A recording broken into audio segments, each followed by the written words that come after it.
الحمد لله وكفى وسلام على عباده الذين اصطفى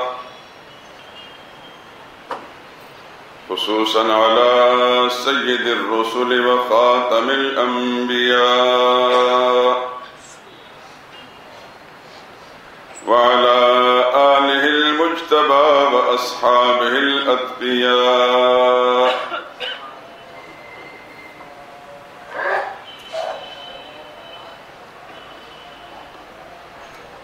أما بعد فإن خير الحديث كتاب الله وخير الهدي هدي محمد صلى الله عليه وسلم وشر الأمور محدثاتها وكل محدثة بدعة وكل بدعة ضلالة وكل ضلالة في النار.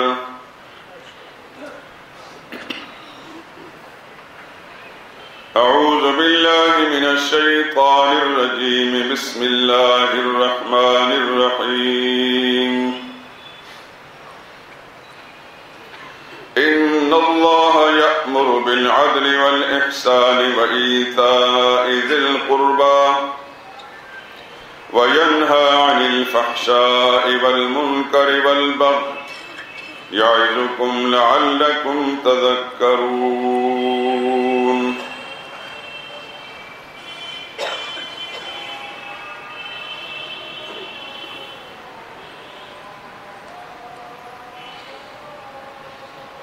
یقیناً اللہ تمہیں انصاف کرنے اور احسان کرنے اور رشتہ داروں کو کچھ دینے کا حکم دیتے ہیں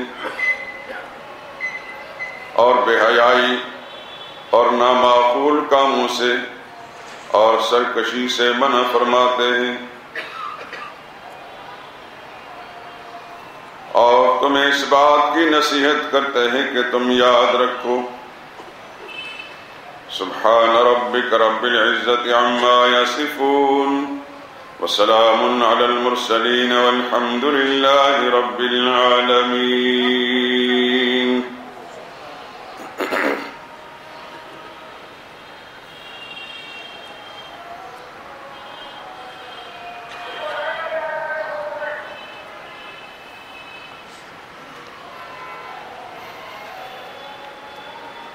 بزرگان محترم، برادران عزیز،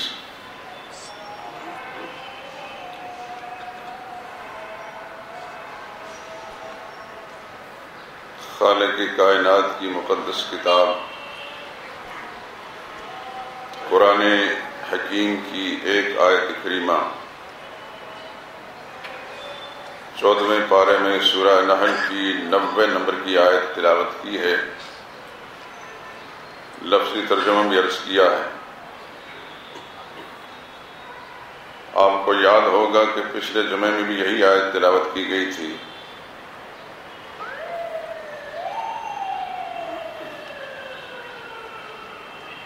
سیدنا عبداللہ بن مسعود رضی اللہ تعالی عنہ کا ارشاد ہے کہ اگر قرآن کریم میں اور کچھ بھی نازل نہ ہوتا، یہی ایک آیت نازل ہوتی تو سارے دین کے اصول و فروع کے لیے یہی آیت کافی.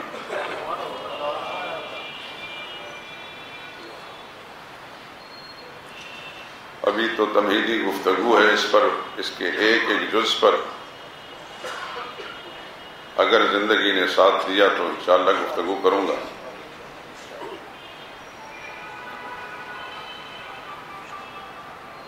لیکن جو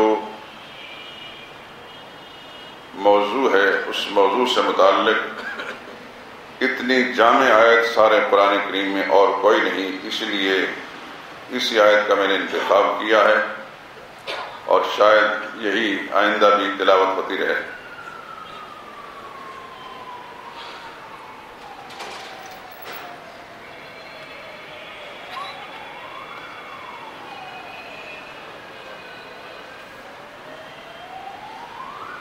گزشتہ جمعے کی جو گفتگو آپ حضرات کے ذہن میں اس کو کوئی خاکہ باقی رہ گیا ہو تو یہی تھی کہ دین اسلام کا اساسی اور بنیادی مسئلہ بیان کرنے کے بعد یعنی حقوق اللہ سے متعلق جو ضروری باتیں تھیں ان کے بیان کرنے کے بعد حقوق العباد سے متعلق گفتگو شروع کی اور کچھ تمہیدی اور بنیادی باتیں اس سلسلے میں عرض کی تھیں، اور یہ بات بھی عرض کی تھی کہ حقوق العباد کا معاملہ بہت سنگین اور نازک ہے۔ شرک کے علاوہ بہت سارے گناہ اللہ اپنی رحمت سے معاف فرما دیں گے، لیکن وہ گناہ جس کا تعلق بندوں کے حقوق کے ساتھ ہے، یعنی کہ ان کی حق تلفی سے متعلق ہے، اس کو اللہ نے معاف نہیں کرنا۔ ایک حدیث ہے جو بخاری شریف کے اندر ابو ہریرہ رضی اللہ تعالیٰ عنہ سے مرفوع روایت ہے۔ مرفوع روایت اسے کہتے ہیں جنہیں صحابی نے براہ راست رسول اللہ صلی اللہ علیہ وسلم کی زبان مبارک سے سنی اور نقل فرمائی۔ سرور کائنات صلی اللہ علیہ وسلم نے ارشاد فرمایا من کانت لہ مظلمۃ لاخیہ من عرضہ او شیء فلیتحللہ منہ اليوم قبل ان لا يكون دینار ولا درہم وإن كان له عمل صالح أخذ منه بقدر مظلمته وإن لم يكن له حسنات أخذ من سيئات صاحبه فحمل عليه۔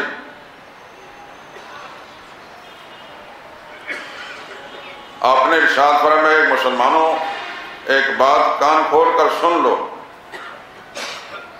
جس شخص نے اس دنیاوی زندگی میں کسی مسلمان کے ساتھ زیادتی کی ہے کسی بھی پہلو سے،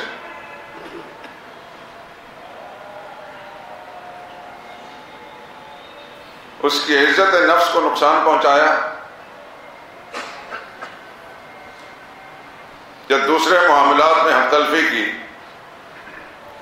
اسے چاہیے کہ اس دنیا کی زندگی میں موت کی ہچکی لگنے سے پہلے معاملہ صاف کر لے، کیونکہ مرنے کے بعد وہ وقت آنے والا ہے اللہ یکون دینار ولا درہم، وہاں کسی کے پاس دنیا کا سرمایہ نہیں ہوگا، کوئی درہم و دینار نہیں ہوگا، چاہے اس دنیا کے اندر کھرب پتی انسان کیوں نہ ہو، وہاں خالی جائے گا۔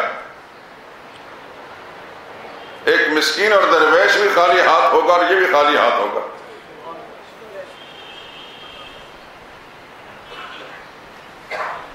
اور صاحب حق اللہ کی بارگاہ میں کھڑا ہو کر اپنے حق کا مطالبہ کرے گا، اس کو دینے کے لیے اس کے پاس درہم و دینار نہیں ہوں گے،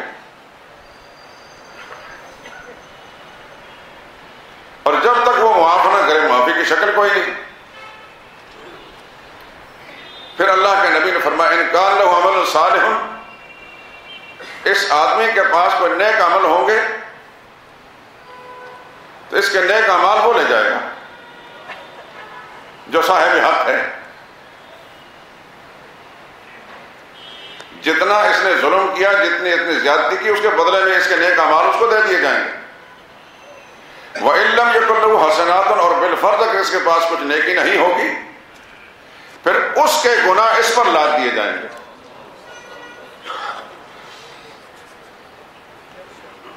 یہ روایت بخاری شریف کی، اور ابھی تھوڑی دیر پہلے ہی میں نے دیکھا ہے اس کو اور کاغذ پر لکھ کر لے آیا ہوں۔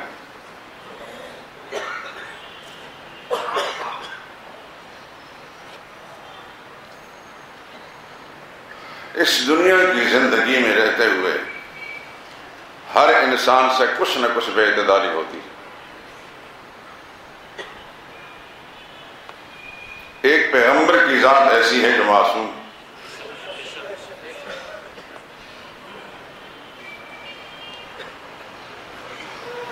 یا وہ نابالغ بچہ ہے جس پر نہ اللہ کے حقوق ہیں نہ مخلوق کے، وہ معصوم ہے۔ بلوغت کے حدود میں قدم رکھنے کے بعد جو کمیاں ہوں گی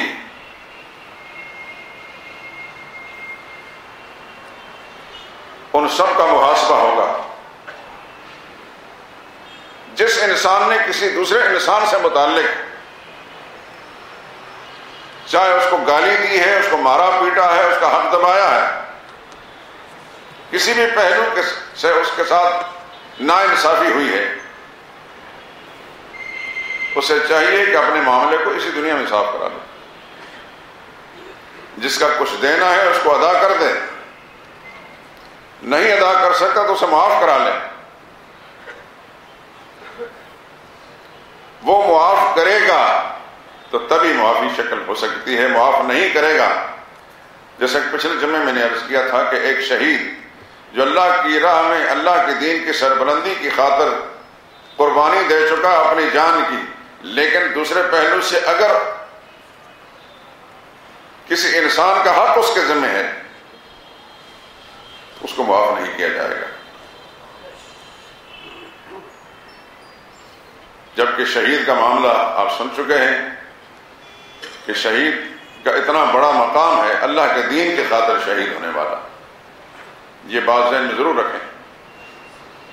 اخباری اور اشتہاری شہید نے، حقیقی شہید کی بات کر رہا ہوں، سیاسی شہید کی بات نہیں کر رہا، اپنی ذاتی پسند ناپسند کی بنا پر کسی کو شہادت کا رتبہ دینے کی بات نہیں کر رہا، جو فی نفسی حقیقتاً شہید ہے، اس کے بارے میں اللہ کے پیغمبر نے فرمایا صلی اللہ علیہ وسلم، وہ اپنے خاندان کے 70 جہنمیوں کو جنت میں لے کر جائے گا۔ لیکن یہ معاملہ ایسا ہے، حقوق العباد میں اگر کوئی گڑبڑ ہوگی ہے تو یہ معاف نہیں ہوگا۔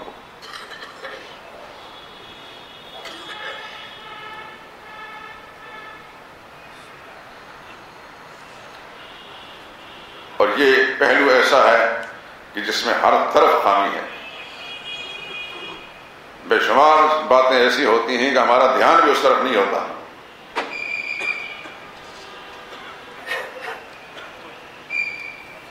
پچھلے جمعے میں عرض کیا تھا کہ ایک صحابی عبداللہ حضرت ابو مسعود رضی اللہ تعالیٰ، ان کا ایک غلام تھا، کوئی غلطی ہوئی ہوگی اس سے، ظاہر بات ہے کہ ایک صحابی رسول بغیر کسی غلطی کے، بغیر کسی وجہ کے کسی پٹائی کیسے کر سکتے ہیں؟ اس کی سرزنش ہو رہی تھی۔ اتفاق کی بات ہے کہ نبی کریم صلی اللہ علیہ وسلم نے دیکھ لیا یا اس طرف تشریف لے آئے، ان کی پیٹھ تھی، رسول اللہ صلی اللہ علیہ وسلم دیکھ رہے تھے، حضور صلی اللہ علیہ وسلم نے 2 جملے ارشاد فرمائے، وَعْلَمْ وَعْلَمْ، جان لو جان لو۔ پلٹ کر صحابی نے دیکھا کہ یہ رسول اللہ کی آواز، فرمایا کہ جو دباؤ، جو حق، جتنی قوت، جتنی طاقت اس غلام پر تمہیں حاصل ہے، اللہ کی ذات کو تم پر اس سے زیادہ کہیں حاصل ہے۔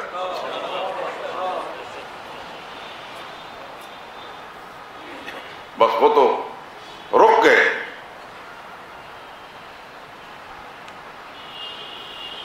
اور تہیہ کر لیا، قسم کھا لی کہ آئندہ میں کچھ بھی نہیں کہوں گا۔ ایک صحابی نے پوچھا، یا رسول اللہ صلی اللہ علیہ وسلم، کہ ہمارے نوکر چاکر، ہمارے ماتحت، ہمارے غلام کئی دفعہ غلطیاں کرتے ہیں،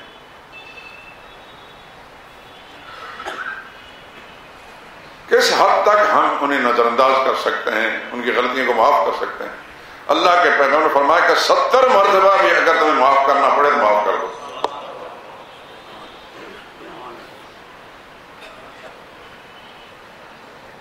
کیا اب نوکروں ملازموں کے ساتھ ایسا ہی ہوتا ہے جبکہ یہ غلام نہیں ہے؟ ایک محکوم غلام جس کو خریدا گیا ہے، جو اس کی غلامی میں آ چکا ہے، اس کے لیے اگر یہ قانون ہے تو نوکر ملازم تو غلام نہیں ہوتے۔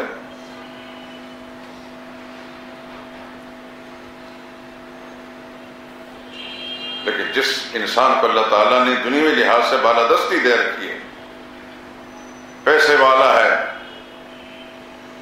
حیثیت والا ہے، اس کے ماتحت کوئی نوکر ملازم کام کر رہا ہے تو پھر وہ فرعون سے زیادہ فرعون ہوتا ہے.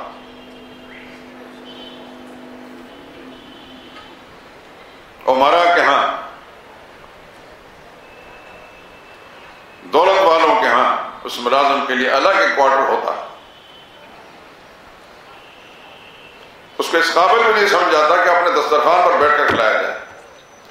یہ وصف اللہ تعالیٰ نے عربوں کو اب بھی دی ہے. ان کا کوئی نوکر ہے، کوئی ملازم ہے، اس کو اپنے دسترخوان پر بٹھا کھلائیں گے.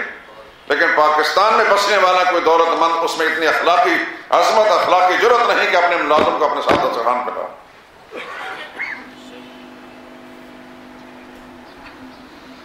مغربی دنیا کے لوگوں کا حال مجھے معلوم نہیں، مجھے ذاتی تجربہ نہیں ہوا ان کے ساتھ اٹھنے بیٹھنے کا، ان کی کیفیت کیا ہے. لیکن اگر ان کی کیفیت یہی ہے کہ اپنے نوکر ملازم دسترخوان نہیں بٹھاتے تو بالکل پاکستانی معاشرہ بالکل کافرانہ نظریہ پیش کر رہا ہے.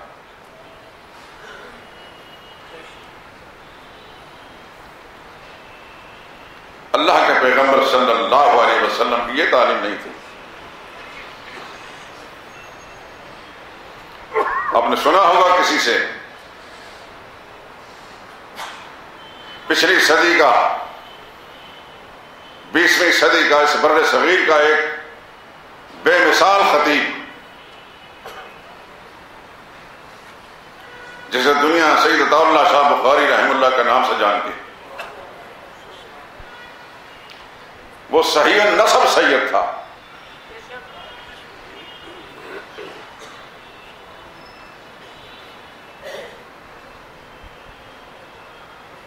اور اب بھی ایسے ہیں، سب کی بات نہیں کرتا، صحیح النسب سید ہوتے ہیں. چند اس کی علامتیں یہ ہیں: صحیح النسب سید ڈرپوک نہیں ہوتا، بزدل نہیں ہوتا، نہایت دلیر و بہادر ہوتا.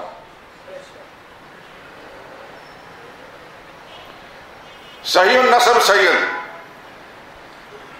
کنجوس نہیں ہوتا، بہت بڑا فیاض ہوتا ہے.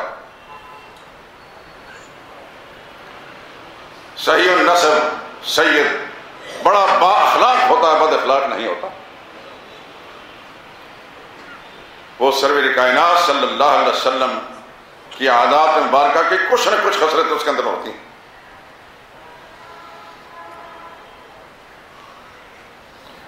اور صحیح النسب سید ہمیشہ اہل سنت والجماعت سے ہوگا، اس کے علاوہ کسی اور عقیدے کے ساتھ نہیں ہوگا. باقی سب جعلی ہیں.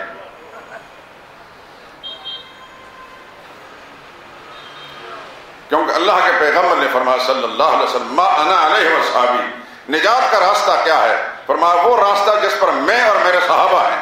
جو صحابہ کا دشمن ہے وہ نبی کا ساتھی نہیں، نبی کا نسب والا نہیں ہے.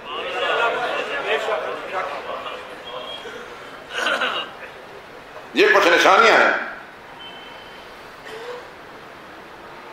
صحیح النسب سید وہی ہوگا جو اہل سنت سے تعلق رکھتا ہوگا.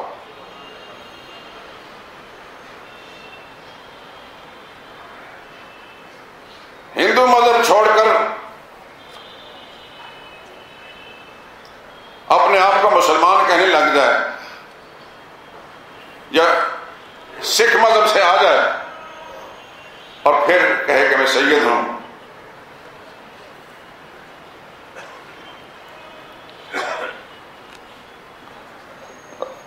حضرت آپ تو اس کو زیادہ جانتے ہیں، اس گھر سے نکل کر آیا. جعلی سید اس معاشرے کے اندر جس میں میں اور آپ جی رہے ہیں، یہاں 2 نمبر کام ہیں ہر طرف. میں جب یہ نیا یہاں آیا تو ہمارے نوجوان ساتھی جو میرے ساتھ نئے جڑے تو ایک اصطلاح استعمال کرتے تھے، مجھے سمجھ نہیں آ رہی تھی. بعد میں نے پوچھا، کہتے 2 نمبر مولوی. کئی دفعہ میں نے سنا 2 نمبر مولوی. پھر میں نے پوچھا یہ 2 نمبر مولوی کون ہوتا ہے؟ کہ وہی جو قرآن و سنت کے خلاف بدعات کرتے ہیں، بدعت کام کے، یہ 2 نمبر ہیں. اور واقعتاً 1 نمبر کو اور 2 نمبر مال کو آپ جانتے ہیں، کاروباری لوگ زیادہ جانتے ہیں. لیکن جس لائن سے متعلق ہم سمجھتے ہیں کہ ایک نمبر وہی جو کتاب اللہ اور سنت رسول اللہ کے دائرے میں رہتا، چاہے اس کے مفادات پر ضرورت پڑتی ہو، کوئی ناراض اس سے ہو جائے، وہ گرفتار ہو جائے، جیل میں چلا جائے، وہ کتاب و سنت کو نہیں چھوڑے گا۔ جو حالات کے ساتھ بدلتا ہے، مفادات کے تحت اس کے نظریات بدلتے ہیں، اس کی گفتگو بدلتی ہے، وہ دو نمبر ہی ہے۔ اس طرح دو نمبر سید بھی ہیں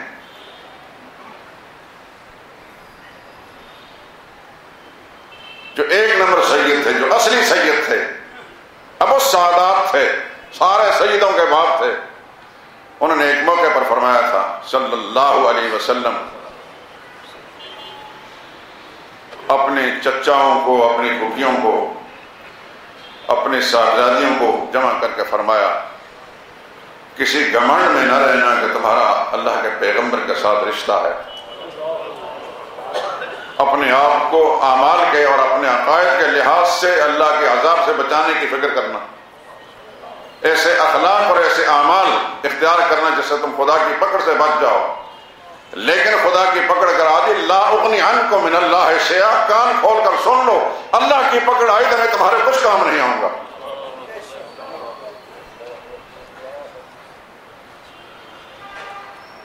ایک بڑے خاندان کی خاتون سے چوری ہو گئی،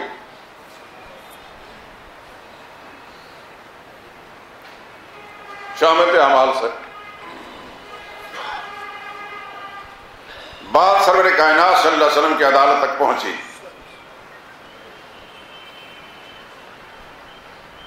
لوگوں نے سفارشیں کی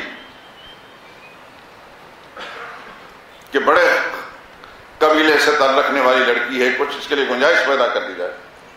اس کا نام بھی فاطمہ تھا، قبیلہ بنو مخزوم سے، وہ مخزومی قبیلہ جس سے ابو جہل کا تعلق تھا، مسلمان تھی، فاطمہ نام تھا۔ جب سفارشیں کی گئیں ہر طرف سے تو رسول اللہ صلی اللہ علیہ وسلم کا چہرہ انور متغیر ہو گیا کہ اللہ کا حکم، اس میں حکم عدولی کرنے کے لیے، اللہ کے حکم کو بدلنے کے لیے سفارشیں کی جاتی ہیں۔ والذی نفس محمد بیدہ، قسم کھا کر فرمایا، قسم ہے اس ذات کی جس کے قبضہ قدر میں محمد مصطفیٰ صلی اللہ علیہ وسلم کی جان ہے، اگر یہ چوری فاطمہ بنت محمد نے کی ہوتی لقطعت یدہا، تو میں اس کا ہاتھ بھی کاٹ ڈالتا۔ اللہ کا حکم کسی نسب اور کسی رشتے کی بنا پر، کسی تعلق کی بنا پر نہیں بدل سکتا۔ اس لیے اصول کے طور پر رسول اللہ صلی اللہ علیہ وسلم نے ایک ارشاد فرمایا،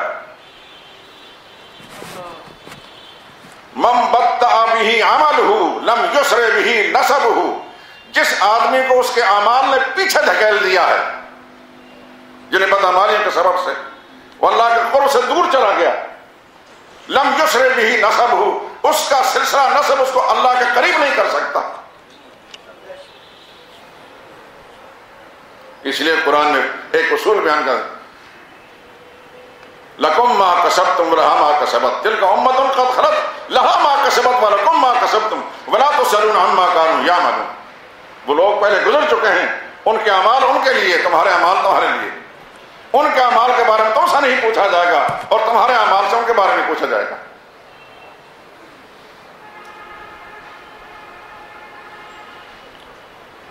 اگر نسبی قرابت اور تعلق اور رشتہ داری کسی کو کام آ سکتی ہوتی تو پھر جد الانبیاء سیدنا ابراہیم خلیل اللہ کی رشتہ داری ان کے والد کو کام آ جاتی۔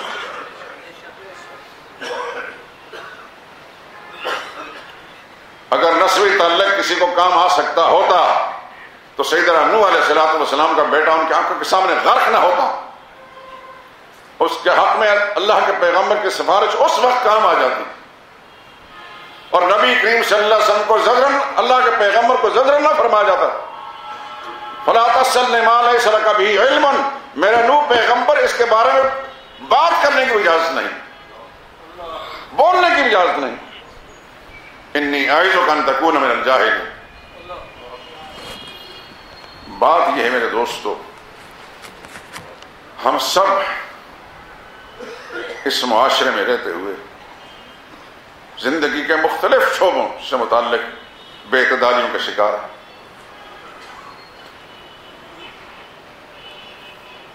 بھائی کی حق تلفی ہو رہی ہے، بہن کی حق تلفی ہو رہی ہے، بیٹی کی حق تلفی ہو رہی ہے، بیٹوں کی حق تلفی ہو رہی ہے، چچاؤں کی، خالاؤں کی، پھوپھیوں کی حق تلفی ہو رہی ہے،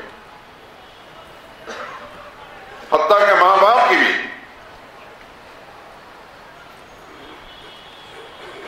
انگنت مثالیں ہیں والدین کی نافرمانیوں کی۔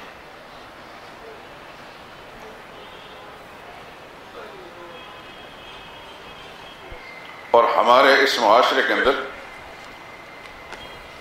جاگیردار طبقہ، زمیندار طبقہ خاص طور پر، وہ اپنی بہنوں اور بیٹیوں کے معاملے میں بہت ہی ظالم واقع ہوا۔ لڑکیاں بوڑھی ہو جاتی ہیں، ان کا نکاح نہیں کرتے اس خدشے کی بنا پر کہ اس کے حصے کی جو جائیداد ہے، جو زمینیں ہیں، جو جاگیریں ہیں، وہ ساتھ جائیں گی، وہ دینے کے لیے تیار نہیں۔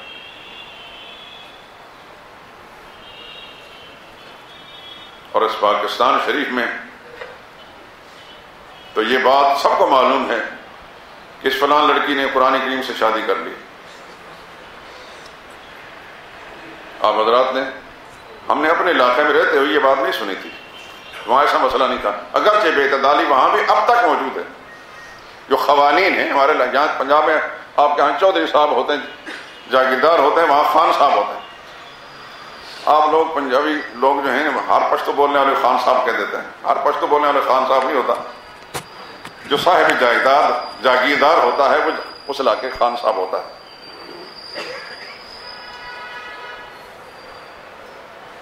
ان کے ہاں بھی یہی بیماری ہے،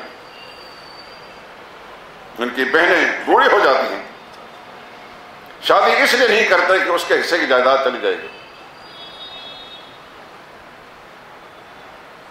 یہ بہت بڑا ظلم ہے میرے دوستوں۔ مجھے نہیں سمجھ میں آتی کہ ان لوگوں نے کلمہ کیسا پڑھا ہوتا ہے۔ کلمے کے الفاظ، اس کے بول کے اندر یہ اعتراف موجود ہوتا ہے، لا الہ الا اللہ، کہ میں زندگی کا ہر کام اللہ کے حکم مطابق کروں گا، اور محمد رسول اللہ کا مطلب یہ ہے کہ میری زندگی کا ہر عمل، ہر طرز، ہر طریقہ پیغمبر صلی اللہ علیہ وسلم کے طریقے کے مطابق ہوگا۔ نہ ہی اللہ کے حکم مطابق زندگی گزرتی ہے، نہ نبی کے طریقے کے مطابق گزرتی ہے، اور کلمے کے بول یوں ہی زبان پر جاری رہتے ہیں۔ کلمہ کچھ تقاضا کرتا ہے انسان۔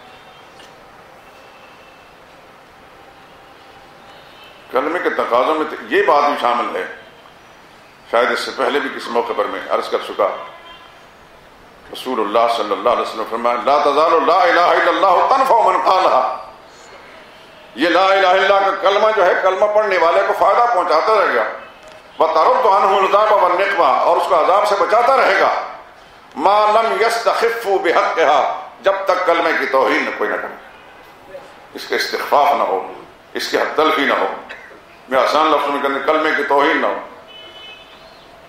کلمہ پڑھنے والے کو بچاتا رہے گا اللہ کے عذاب سے، اور اس کو فائدہ پہنچاتا رہے گا جب تک کلمہ پڑھنے والا کلمے کی توہین نہ کرے۔ صحابہ نے سن کر یہ عرض کہ یا رسول اللہ مال استخفاف، ایسا بھی ہوتا ہے کہ کلمہ پڑھنے والے کلمے کی توہین کرے؟ فرمایا ہاں ہوتا ہے، یظہر العمل بمعاصی اللہ، اس کی آنکھوں کے سامنے اللہ کی نافرمانیاں ہو رہی ہوں، خود اس کے گھر میں ہوں، اس کے دفتر میں ہوں، اس کے ادارے کے اندر ہو رہی ہوں، اس کے محلے میں ہو رہی ہوں، فلا ینکر ولا یغیر، نہ اس پر نکیر کرے، نہ ان اللہ کی نافرمانیوں کو، اللہ کے حکم عدولیوں کو مٹانے کی، ختم کرنے کی کوشش نہ کرے۔ ایسا آدمی کلمہ پڑھ کر بھی کلمے کی توہین کرتا۔ آسان لفظوں میں یوں کہہ لیجئے کہ دین کا تقاضا یہ ہے کہ ہم امر بالمعروف، جو نیک بات، دین کی بات ہمیں معلوم ہے، اس کو دوسرے تک پہنچانے کی کوشش کریں، اور نہی عن المنکر، جو چیزیں اللہ کی نافرمانی والی ہیں ان سے روکنے کی کوشش کریں، اپنے بساط کی حد تک روکنے کی کوشش کریں۔ لیکن ہمیں ہر وقت یہ وسوسہ دامن گیر ہوتا ہے، ابلیس یہ وسوسہ ڈالتا ہے کہ محلے داری ہے بھائی، کیوں لوگوں کو ناراض کرتے ہو، رشتہ داری ہے، محلے داری اور رشتہ داری جو ہے یہ دو ایسی برائیاں ہیں، ابلیسی وساوس ہیں، اس کا ہم شکار ہو جاتے ہیں، کلمہ میں پڑھتے چلے جاتے ہیں اور برائیاں اپنی آنکھوں کے سامنے دیکھ کر اس کے مٹانے کی کوشش نہیں کرتے۔ من جملہ ان میں سے یہی ہے، اگر ہمیں یہ مسئلہ معلوم ہو گیا اور ہمیں اپنے گھر کے اندر یہ معلوم ہوا کہ ہماری بہن کو، ہماری بیٹی کو جائیداد میں حصہ نہیں دیا گیا، وراثت میں حصہ نہیں دیا گیا، لیکن ہم خاموش ہو جاتے ہیں۔ مسئلہ سن کر آئے ہیں، مسئلہ معلوم ہے اور اس کا انجام بھی معلوم ہے، لیکن باپ کے سامنے، ماں کے سامنے، چچا کے سامنے، دادا کے سامنے بات کرنے کے لیے تیار نہیں کہ اللہ اس کے رسول کا یہ حکم۔ اس وقت شیطان ایک دوسرا وسوسہ دیتا ہے کہ باپ کے ساتھ بات کی تو یہ گستاخی ہو جائے گی، بے ادب بن جاؤ گے، ماں کے ساتھ بات نہیں کرنی، دادا سے بات نہیں کرنی۔ ابراہیم خلیل اللہ اپنے والد کے ساتھ کھل کر بات کریں، وہ بے ادبی نہیں۔ سرور عالم صلی اللہ علیہ وسلم اپنے چچاؤں کو مخاطب کر کے بات کریں، وہ بے ادبی نہیں، لیکن رسول اللہ کا کلمہ پڑھنے والا اپنے باپ سے دین کی بات کرے، یہ بے ادب ہو جاتا ہے۔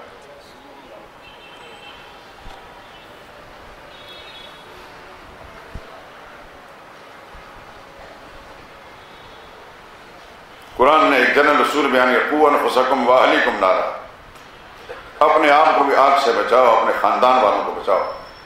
خاندان کے اندر اپنے بچے بھی ہیں، بیوی بھی ہیں، خاندان میں ماں باپ بھی ہیں، خاندان میں دادا دادی بھی ہیں، نانا نانی، چچا اور پھوپھیاں بھی ہیں۔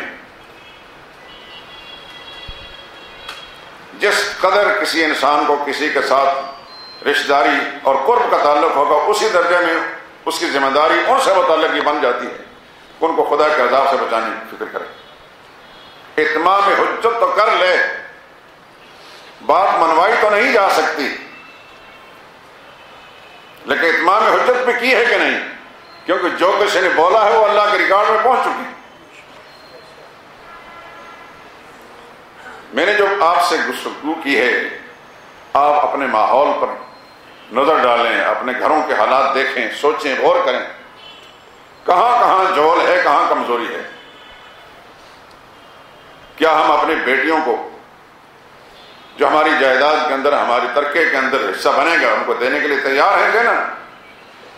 جو سارے کے سارے بیٹوں کا نام لگا لیں گے، ان بیٹوں نے جہنم سے بچانا ہے اور بیٹیوں نے کچھ بھی نہیں کرنا، وہ دوسرے گھر میں چلی گئی۔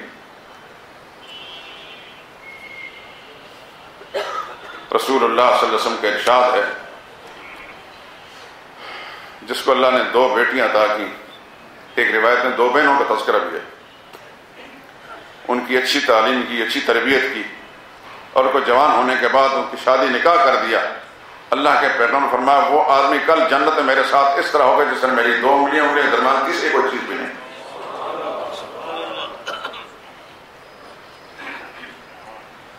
اور میں نے جس قدر احادیث طیبہ کا مطالعہ کیا ہے، میں نے عورتوں کے ساتھ، بچیوں کے ساتھ، بہنوں کے ساتھ حسن سلوک کرنے کی اس قدر روایات دیکھی ہیں، میں حیران رہتا ہوں کہ اللہ کے پیغمبر کی کیا خوبصورت تعلیم ہے، دنیا اس کی نظر نہیں پیش کر سکتی۔ آج عورتوں کے حقوق کے انجمن تنظیمیں بنی ہوئی ہیں، لیکن وہی طبقہ جو تنظیمیں بنانے والا ہے، ان کے ہاں زیادہ حق تلفی ہے۔ عورت کو ہوس پرست مرد کی جنسی تسکین کا ذریعہ بنا کر رکھ دیا گیا ہے۔ کن کن شعبوں میں عورت کام کر رہی ہے، کیسے کیسے حالات سے اس کو سامنا پڑ رہا ہے، اور نادان عورت یہ سمجھتی ہے کہ شاید مجھے آزادی مل گئی ہے، مجھے حقوق مل گئے، حقوق نہیں ملے۔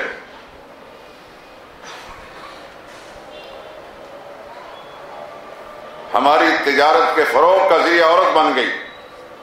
تمام چوراہوں میں، سڑکوں میں، چوکوں میں دیکھیں، بڑے بڑے بورڈ خوبصورت لڑکیوں کی آپ کو نظر آئیں گے۔ وہ کپڑے کا تاجر ہے تو اس کپڑے کو پہنا کر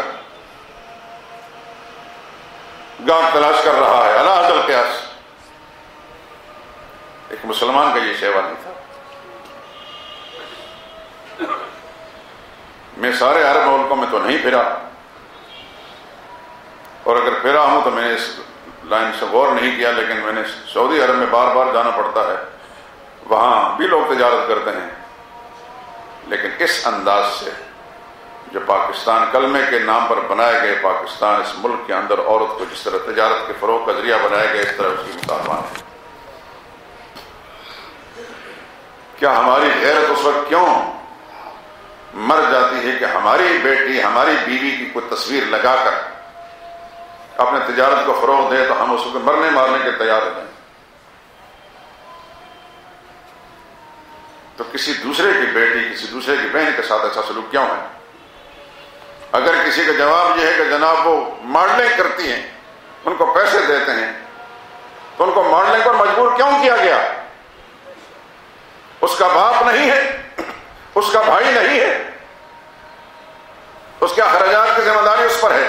اگر اس کا شوہر ہو تو اس کی ذمہ داری ہے، اگر نہیں تو حکومت وقت کی ذمہ داری ہے۔ وہ کیوں اپنا حسن بیچنے پر مجبور ہوئی ہے؟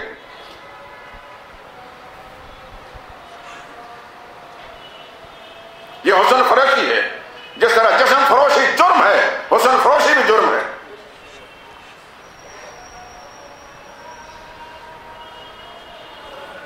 لیکن ہمارے یہ نام نہاد میڈیا، اس کو میں دجالی میڈیا کہتا ہوں، ان کے کانوں پر جو نہیں رہتی کہ اس لائن پر بھی کم از کم رائے کو ہم باہر کریں۔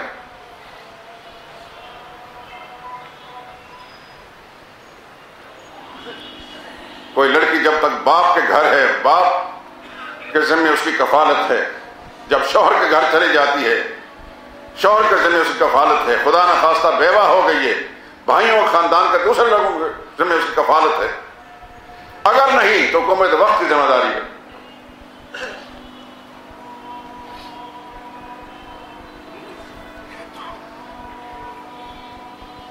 میرے دوستو، ہم کیا اللہ کے سامنے منہ دکھائیں گے، کیا جواب دیں گے؟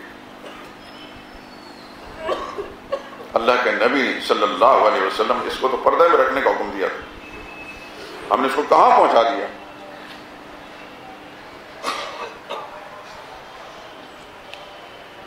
دفتروں میں تو وہ لڑکیاں بیٹھی ہیں، ہوٹلوں کے اندر تو لڑکیاں بیٹھی ہیں، لوگوں کے بستر بدلنے کے لیے لڑکیاں ہیں، اور یہ سارے کا سارا اس معاشرے میں ہو رہا ہے جو اپنے آپ کو مسلمان کہلاتا ہے۔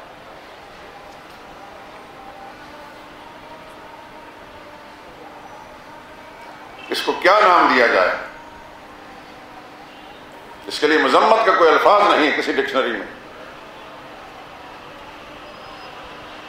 غرض عرض کرنے کا مقصد یہ ہے کہ بہت زیادہ حق تلفی ہو رہی ہے دوستو، صرف عقائد ہی کا بگاڑ نہیں بلکہ حقوق العباد کا بگاڑ کہیں زیادہ ہے۔ یہ بات تو وہ ہے جو میرے علم میں آ چکی ہے، جو میرے علم میں نہیں ہے وہ ہزاروں گنا زیادہ ہوگی۔ شہروں کے اندر بھی حق تلفی ہو رہی ہے، جو دیہاتوں میں جائیں اس کے تو کوئی حد و حساب نہیں۔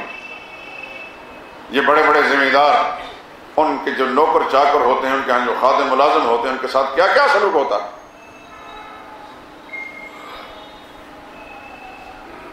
جس کے تصور سے بھی انسان کہاں اٹھتا ہے۔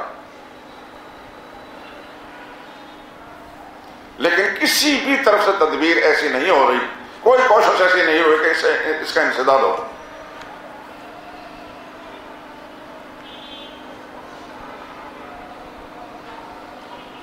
مسجدوں میں لچھے دار تقریریں ہوں گی، سریں لگائی جائیں گی، فلاں بزرگ ایسے تھے، فلاں بزرگ ایسے تھے، فلاں بزرگ ایسے تھے، اس نے یہ کارنامے دکھائے، اس نے وہ کارنامے دکھائے۔ لیکن معاشرے کا جو پسا ہوا طبقہ ہے، جو مظلوم طبقہ ہے، اس کی حق تلفی ہو رہی ہے۔ اس کے لیے اس بزرگ کی تعلیمات کیا ہیں، وہ کیوں نہیں پیش کی جاتی؟ اس بزرگ نے یہ کرامت دکھائی اور وہ کرامت دکھائی، اصلی اور نقلی اور فرضی ساری کرامتیں جو ہے بیان کی جائیں گی۔ لیکن اس بزرگ کی جو تعلیمات ہیں مسلمانوں کے عقائد کی اصلاح کرنے کے لیے، ان کے اخلاق کی اصلاح کے لیے، ان کے معاملات کی اصلاح کے لیے، وہ بھی کچھ تعلیمات ہیں یا نہیں؟ اس کا دور دور کوئی تذکرہ نہیں۔ کوئی بزرگ دنیا میں ایسا نہیں گزرا، نہ ہو سکتا ہے، جو اللہ کے قرآن سے لا تعلق ہو، جو نبی کریم صلی اللہ علیہ وسلم کی تعلیمات سے ناواقف ہو، جس نے رسول اللہ صلی اللہ علیہ وسلم کی تعلیمات دنیا میں نہ پیش کی ہو، وہ نہ بزرگ ہو سکتا ہے، نہ اس کو بزرگ مانا جا سکتا ہے۔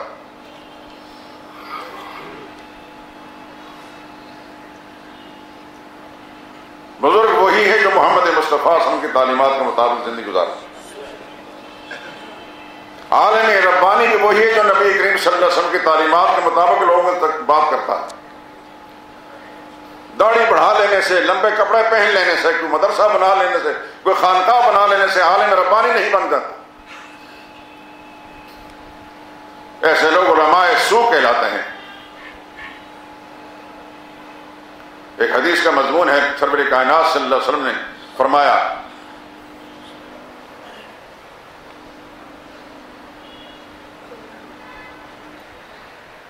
ایسا زمانہ آنے والا ہے یصبح الرجل مؤمنا ویمسی کافرا، صبح کا وقت ایک آدمی مومن ہوگا، شام ہونے سے پہلے پہلے کافر ہو چکا ہوگا۔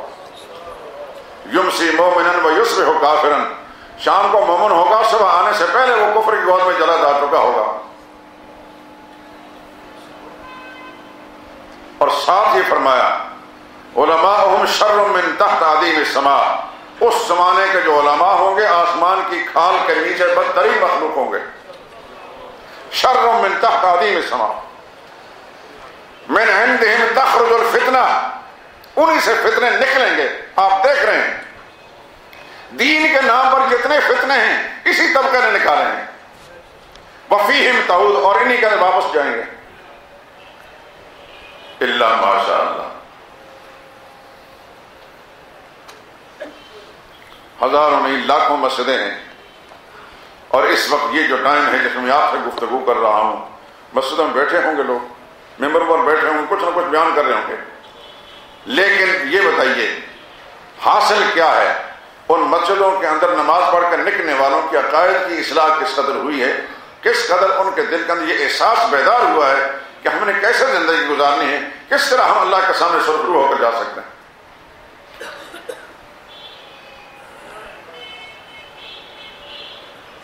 سر دھنیں گے، نعرہ لگائیں گے،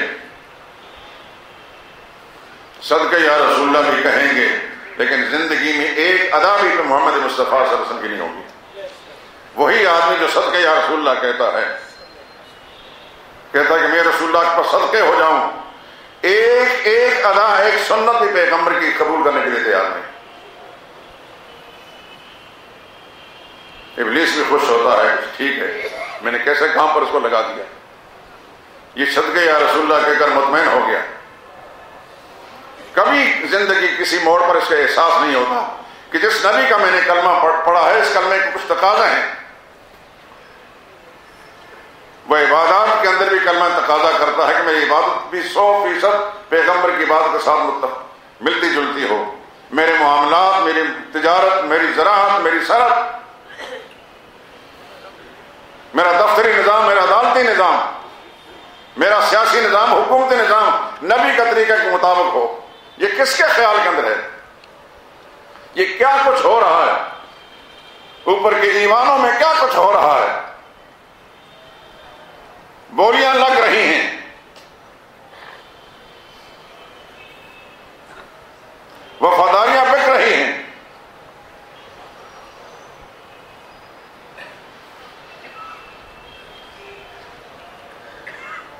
یہی ہمارے پیشوا ہیں، یہی ہمارے رہنمائے قوم ہیں، یہ ہمارے لیے قانون بنائیں گے، اصول بنائیں گے، دستور بنائیں گے۔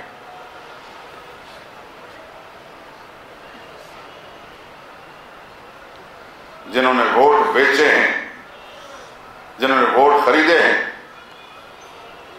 وہ قوم کے رہنما ہیں۔ جب یہ ہمارے سامنے آئیں گے تو ہم سب سلوٹ مارنے کے لیے کھڑے ہو جائیں گے۔ ان کی چہرہ اسود کا نظارہ دیکھنے کے لیے ہم سب لائن میں لگ کھڑے ہو جائیں گے۔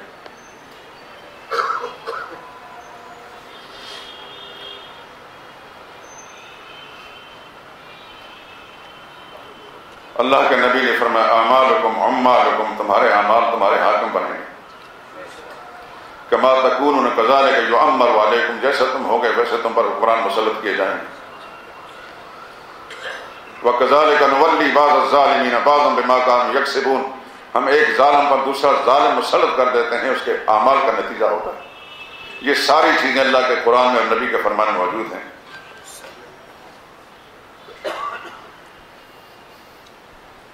قرآن کو چومنے چاٹنے کی حد تک ہمارا تعلق ہے. قرآن میں کیا حلال ہے، کیا حرام ہے، کس انسان کا کیا ہم پر حق ہے.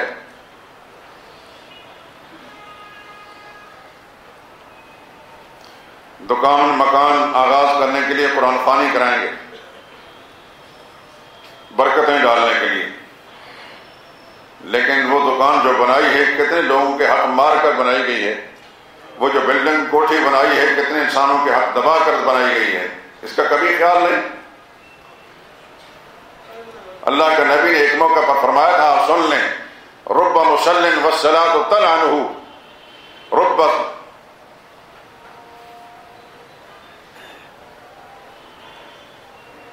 تال القرآن والقرآن یلعنہ. کتنے نمازی نماز پڑھ رہے تھے، نمازیں ان پر لعنت بھیجتی ہیں، اور کتنے قرآن کی تلاوت کرنے والے تھے قرآن پر لعنت بھیجتا ہے. یعنی وہ سمجھ رہا ہے کہ میں تلاوت کر کے ثواب حاصل کر رہا ہوں، لیکن اس کے عمل میں، اس کے حاشیہ خیال میں کہیں بھی اللہ کے قرآن کی اتباع نہیں ہوتی. ایسے شخص پر قرآن کی تلاوت کے دوران لعنت بھیجتا ہے. دوستو، جاگ کر دل و دماغ کو حاضر رکھ کر زندہ رہنے کی ضرورت ہے. کہاں کہاں ہماری زندگی میں جھول ہے، کہاں کہاں ہم خرابی کر چکے ہیں. موت ہمارے تعاقب کے اندر ہے. جس طرح ہم چلتے ہیں سایہ ہمارے ساتھ ساتھ چل رہا ہے، اسی انداز سے موت ہمارے پیچھے پیچھے، اور زندگی ایک دفعہ دوبارہ نہیں آئے گی. اسی زندگی کے اندر پہلے ہم نے سوچنا ہے کہاں ہمارے اندر خرابی ہے، اس خرابی کی اصلاح ہم کیسے کر سکتے ہیں. یہ بات تو ہم ہر مولوی سے، ملا سے، پیر سے پوچھتے ہیں، فلاں کام کے لیے وظیفہ بتا دو، فلاں کام کے لیے وظیفہ بتا دو. کل ایک نوجوان مجھ سے کہتا ہے کہ میں نے ویزا کا اپلائی کی تھی، ویزا لگ نہیں رہا، مجھ کو وظیفہ بتائیں. یہ ہر ایک کے ذہن کے اندر ہے. ایمان کی بقا اور سلامتی کیسے ہوگی، میں ایمان کی سلامتی لے کر کیسے جا سکتا ہوں، یہ اس کے لیے کوئی طریقہ بتائیں. آج تک کسی انسان نے نہیں پوچھا.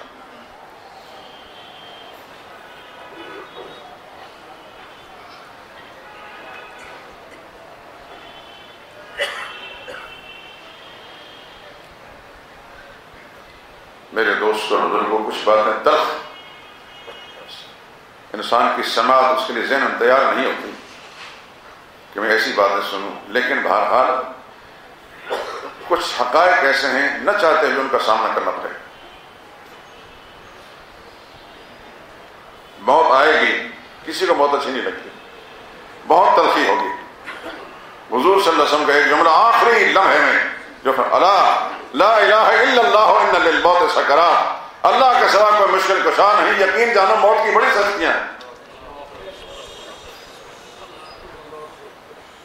اللہ کے سوا کوئی مشکل کشا نہیں، موت بڑی سختیوں والی ہے.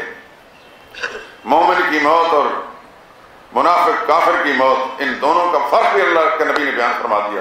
بات ختم کرتا ہوں.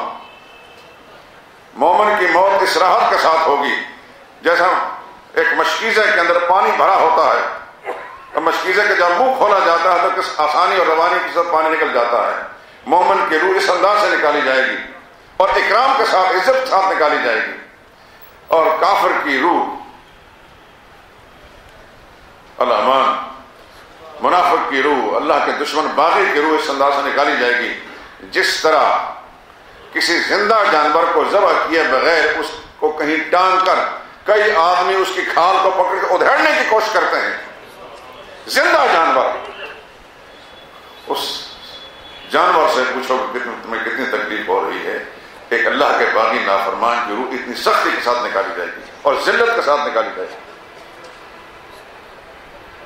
یہ ایک مثال میں نے مختصر سے عرض کر دی. دوستو، موت یقینی ہے، موت کا سامنا ہر ایک کرنا ہے. آخری جملے عرض کرتا ہوں. سب سے پہلے ہر مسلمان اپنے عقیدہ کو ٹھیک کرے، اس کے عقیدہ میں کہیں شرک نہ ہو، اس کے عقائد اور اعمال میں کہیں بدعات نہ ہو. پھر اس کے بعد اللہ کی مخلوق، اس میں ماں باپ بھی ہیں، اس میں بہن بھائی بھی ہیں، دادا دادی نانا نانی بھی ہیں، چچا اور خالہ بھی ہیں. اور اس کے اندر اپنی اولاد بھی ہے اور عام مسلمان بھی ہیں، ان کے حقوق کا خیال رکھ کر اپنے اپنے موقع پر ہر ایک کے حقوق کا لحاظ رکھ کر زندگی گزارے، ورنہ معاملہ بڑا مشکل ہے۔ اللہ نے جنت بھی بنائی ہے اور اللہ نے دوزخ بھی بنائی ہے، یہ بھی ذہن میں رہنا چاہیے۔ اللہ کے وفاداروں کے لیے جنت ہے اور اللہ کے غداروں کے لیے جہنم ہے۔ باقی بات انشاءاللہ پھر کریں گے۔ سبحانک اللہم لا الہ الا انت۔ کسی کا عقیدت میں ہاتھ چومنا، بوسہ لینا شرعی سے ثابت ہے، کوئی حرج کی بات نہیں، لیکن کوئی خاتون کسی اپنے استاد، کسی پیر و مرشد کا ہاتھ نہیں چومے، مرد چوم سکتا ہے۔ عقیدت کی وجہ سے ثابت ہے تو بوسہ دینے والے کو منع کرنا چاہیے کہ نہیں؟ بوسہ دیا جا سکتا ہے لیکن بوسے کا طریقہ بھی ہوتا ہے، ہاتھوں کو چوما جا سکتا ہے۔ کوئی بڑا آدمی اپنے کسی چھوٹے عزیز برخوردار اس کی پیشانی کو چوم سکتا ہے، چھوٹا اپنے مرشد استاد کی پیشانی کو چوم سکتا ہے۔ کیا کسی بدعتی آدمی کے حقوق کی توحید پرست پر بھی ہیں؟ بدعتی کے حقوق یہ ہیں توحید پرست پر یہ کہ اس کے عقیدے کی اصلاح کرے، اس کے لیے دن رات محنت کرتا رہے۔ ایک چھوٹا سا کتابچہ ہے دین کامل، یعنی مکمل نظام حیات، پشاور کے ایک نوجوان عالم جن سے میں ملا ہوں، بہت اچھے صاحب علم بھی ہیں، صاحب قلم بھی ہیں، وقتاً فوقتاً اچھی کتابیں لکھتے رہتے ہیں، یہ بات سے آپ کو مل جائے گی۔